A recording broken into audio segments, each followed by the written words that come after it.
sharing with you how to make some Portuguese Easter cake or Easter bread. Easter is just around the corner, and I have bought some beautiful blue hydrangeas commemorating the Azores, the island that I came from. And this kind of brings back a lot of memories, and we're going to be using a recipe that has been in the family for generations. Now, I am not the best baker when it comes to making these cakes. It is a specialty, and there are a few tricks.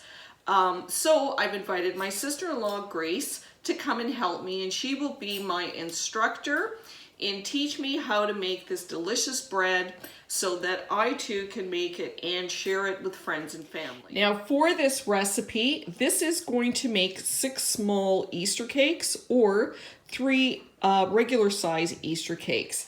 And for this recipe, we're going to need 2.5 pounds of flour, 6 eggs, 2 cups of sugar, 1.5 grams of butter, 3/4 cups of oil, and that's Crisco oil, 1 teaspoon of salt, 2 tablespoons of active yeast, and 2 cups of milk and the zest of 1 lemon. So let's get started in making our Easter cakes. Okay, so this is Gracie, and she is going to help me make these beautiful Easter breads. So Grace, what is the first step that we have to do in making the Easter bread? You have to start doing the yeast. Okay. You take a little warm water, 2 spoons of yeast, and a small spoon of sugar. So we've got 1/4 cup of warm water and 2 tablespoons of our dry yeast. And we're just going to steal a teaspoon of sugar from the sugar that we have separated for the recipe. So you'll leave that for a few minutes. So it'll probably bloom in about 5 minutes. While you do the eggs. Okay, so we'll set that off to the side. Then the next step is? You break your eggs into a bowl. Okay. And how many eggs are we using today for a recipe? For 2.5 pounds of flour, you're going to use 6 eggs. Okay. So we'll do 1 and 6. So these Easter cakes are not exclusive to Portugal. Every country has their own cake, and actually every town probably has their own recipe. But this is just a recipe that we've used and the family has used. So now what are we going to do? We're going to mix the 6 eggs. You're going to add the sugar. Okay. And that's 2 cups of sugar.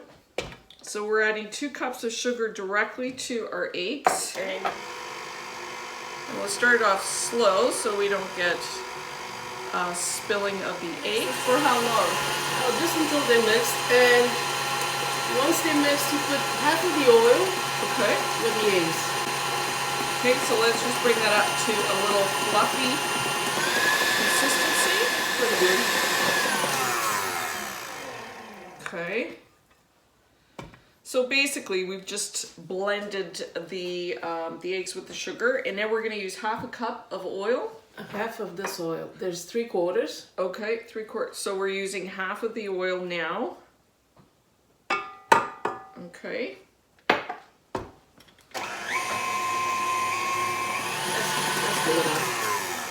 Actually, just that bit of oil has really kind of made it very nice and creamy. So if I can turn it around, I'll do this. And you can see the consistency of the egg. So it's nice and creamy. Okay. Now what do we do next? The next step is adding the yeast into it too. Okay. And just give it a quick mix. It doesn't have to be... You can see how it's really bloomed. And it's always a good idea to bloom your yeast before, as opposed to adding it dry, just to make sure that it is active. And we're just blending it to mix it into it, right? Right. That's good enough. Okay. So now that that's blended, have your milk and the butter warm. Okay, so separately we are going to leave this off to the side. We're going to warm up our milk just over a medium heat with our butter to combine. And I'll do that and I'll be right back when So we have our milk over medium heat, and we're just chopped the butter in small pieces. I'm going to add it to the milk and warm everything until the butter is melted and the milk is warm. So now that our milk and our butter is slightly melting, we're going to zest. How much zest are we adding, Grace? The size of a lemon, I would do about a quarter to a half, depending how much you like the flavor of lemon. So we're going to do about a quarter of the lemon. We're going to zest it right into the warm milk. So now our butter is almost melted and the milk is warm. We're going to turn it off at this point because we do not want to scald the milk because it will cook the eggs once we add it to the rest of our mixture. So let's go over to the other side and go to the next step. So now we've got our warm milk, which you should be able to put your finger in without it burning. And it doesn't, and my hands are clean. And now we're just going to add it to our egg, sugar, and yeast. And now we're just going to blend it on medium together until it's fully combined. And that'll probably just take a minute or so. Is that good? That's pretty good, yeah. Okay. That should be enough. Yeah. I'll remove this. Get this out of the way. So now we've got our milk mixture. So we've got our yeast, our milk, our melted butter, our eggs, and our sugar. And now what do we do next, Grace? You're gonna pour the milk into a bigger bowl. Okay. So that you can add the flour because it's not gonna fit there. So it's just the consistency of cream, really. Okay. Thank you. And Grace says that we need to keep this oil for the next step. So now what do we do with the salt and the flour? You add the salt to the flour. And oh, sorry, can you pass me those spoons? So we're adding how much salt? 2 teaspoons. 2 teaspoons of salt. And this is just sea salt. Okay. 2 teaspoons of salt. So I'm gonna pour this into the liquid. Okay. And with your hands, it's gotta be done with your hands. You're gonna start mixing it. Oh. Yes. Okay. Ew. Until it all absorbs the flour. It feels nice. Wait. It's not too bad. So it's quite liquidy. Let me give you an overview so you can see how this Okay, is. you're gonna mix it with your hands until all the flour is absorbed. Wow. This is like making paper mache in grade school. All the flour is going to absorb this because it feels quite wet. It does, but it will. You'll be surprised. It does. Okay. Okay, for now, you're going to leave it to rest around half an hour, covered with a tea towel. Okay. And they'll give a chance for all the ingredients to and mix and probably the gluten to build up too. Right. Does the cloth that we're putting over this need to be damp or just a dry cloth? Just a dry cloth. Okay, so we'll do that. We'll let it sit for half an hour and then we'll be right back. Now while our dough is just resting for the next 20 minutes or so, I've gone ahead and I've hard boiled some eggs. And we're going to use these eggs, we're going to set it in the dough and bake it as part of our decoration. Now normally this recipe would give you 3 9-inch cakes. But because I want the cakes to be smaller, because there are fewer people that I'm going to be giving them to, I've decided to use these 7-inch little trays, and that's going to give me approximately 6 cakes. So for 6 cakes, I'm going to decorate it with 2 eggs, 2 hard-boiled eggs per cake. So what I've done is I've just taken some food coloring, and I have, the eggs have only been sitting for about 5 minutes, and look at the beautiful color that you get just with food coloring. And that was just a bit of blue and red, and I've got some that are sitting in the red food dye, and they are beautiful pink.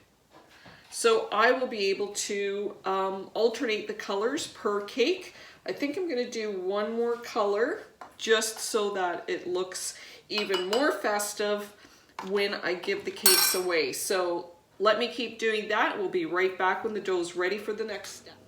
So now it's been 30 minutes and we are unveiling our batter that has been resting. And as you can see, it has really stiffened up because it's barely moving and it's quite sticky. So we have our eggs that are colored and they're off to the side. We've got our pans ready to go, but we are going to allow this to rise once we get it to the right consistency, which Grace is going to explain how to do it. So what do I do now? Okay, now you're going to start using some oil. Do I oil my hands or just go in sticky? Oh, it doesn't matter. They'll be sticky anyway. Okay. And I'm pulling it away from the sides into the middle. Yeah, just bring it from the sides like an envelope in. That oil helps it not be as sticky. A little bit more oil.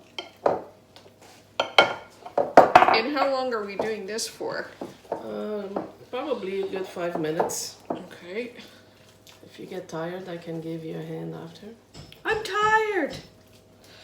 Oh, this is good.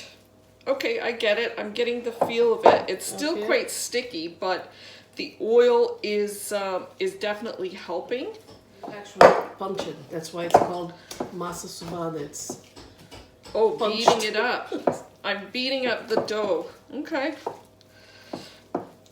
The ladies in Portugal, our mothers and grandmothers, they must have been very strong in their with their arms if they were making breads and all these types of things. I'm going to take a break and I'm going to let her finish it, and I'm going to videotape so that you can see exactly what I'm doing in the bowl. So we'll be right back and I'll show you. Okay, so Grace is going to demonstrate. You kind of bring it in, pull it from the sides, bring it in. And like I said, the Portuguese like to go like this. Punch the dough. Punch it down. Okay, so we're going to add the rest of the oil. It's getting stretchy now. Okay. And we're only making half the recipe. Imagine if we were making the whole recipe. That's a lot of dough. I'd hate to be your husband, Grace, when you're mad. Keep on folding it and punching it. So as it absorbs the oil, it starts blending and stretching. So Grace is accustomed to making a lot of these cakes because she makes them and then donates them to members within her community, and she has a number of neighbors who are new to Canada and refugees. So at Easter time, it's a nice gift. Make people feel inclusive. And kneading for about 5 minutes, and this is the consistency. Now we're going to cover it with a cloth, and we're going to let it rise until it is double in size. So it's actually been 5 hours, and we've been watching our dough rise, but the house seems to be a little bit cooler, so it's taken longer than usual. But I think it might be ready. Grace, I think it's ready. Look. All right, this is the big reveal. We've been waiting for. Yes. Oh, it's perfect. Look at that. That is definitely doubled in size, and it's a nice smooth dough. So now what do we do, Grace? We're gonna lightly spray the pans. And again, I'm just using these because I want to make these little cakes that I'm giving away. I'm just using these takeout tin pans. We're not sure how many cakes. We're guessing we might get 6 small cakes. There are a lot of single people that are my neighbors that I know they're single and spending Easter alone. There's also a lot of people that have been isolating due to the COVID. So this is going to be a nice treat to give to them for Easter. How do we divide the dough? Do we just dig in? I'll get a knife and kind of cut it in half, and then maybe see if Try we and can try create it. the different angles. Okay. Do you normally just rip it or do you cut it? I normally rip it, but I usually make the bigger one so I know how much. This is kind of a trial. So we'll do it like this, and we'll see. Now it is deflating, is that okay? Yes, it's gonna go back, and it will have to rise again You before were it's baked. mentioning something about wetting your hands so that they don't stick to the It dough. helps if you wet your hands when you grab the Okay. dough. So you go with water. Okay.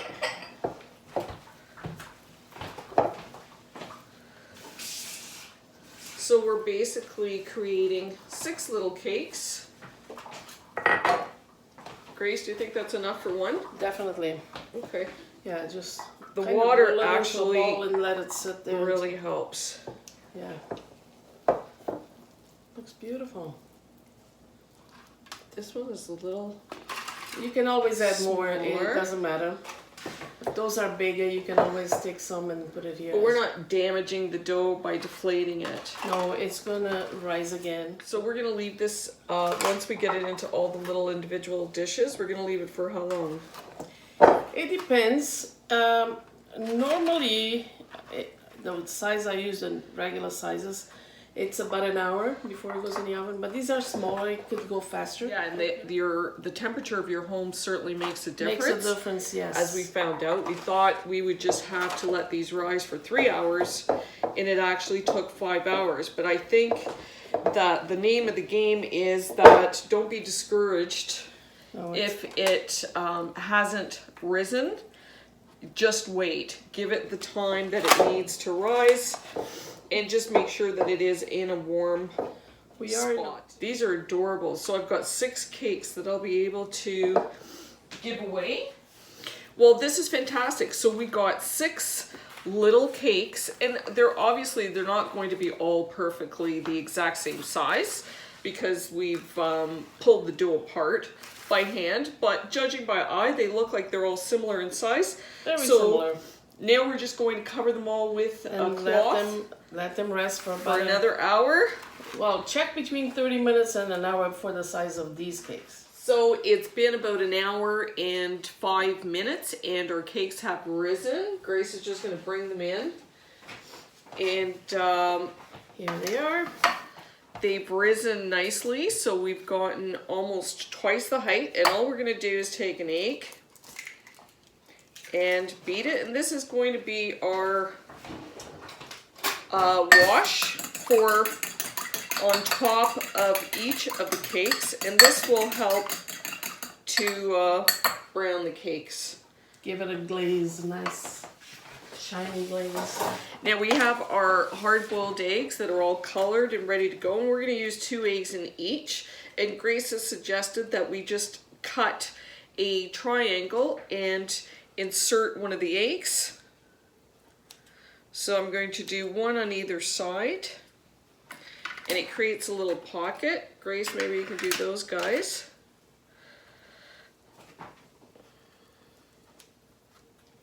You don't even have to do a double, you can just do the one. Yeah, you just basically want to create a little bit of a pocket to nestle those eggs. Hard-boiled eggs, yeah. But you don't want to deflate the whole cake by Doing so. being too aggressive. So just, Gentle. yeah. Well, that's going to look beautiful. The dough is very soft to the touch. Yeah, actually, let's do a pink and a purple. And we've preheated our oven for 325 degrees. And we are going to You should actually give it a little. cut in the middle. So this gives a bit of Decoration? room or? to grow as it Oh, bakes, okay. to rise. So an extra little X cut right into the dough.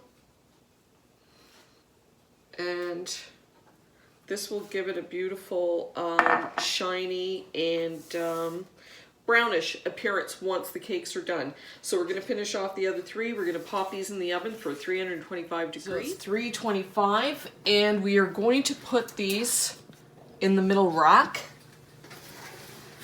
and they all fit. Definitely worth the effort. So we've got our 6 little cakes in, and it's at 325, and we'll wait until these are done. In 40 minutes, and we're going to turn off the stove. Look how beautiful they look. This is fantastic, and it's exactly the way that they should be. So our cakes are all out of the oven. They look absolutely beautiful, and I think I should get an A+. Definitely. They smell fantastic. They're actually still a little bit warm, but we can't stand waiting any longer to taste them. So we're going to cut into one of these now. So the final timing on this was 40 minutes and at 325. And they're very, very tender. We'll use our spatula. And I remember as a kid, everybody would fight over the slice that actually got the hard-boiled egg. That was always fun. As you want, and you can fit. Okay. Cheers, happy Easter. Happy Easter. Looks delicious.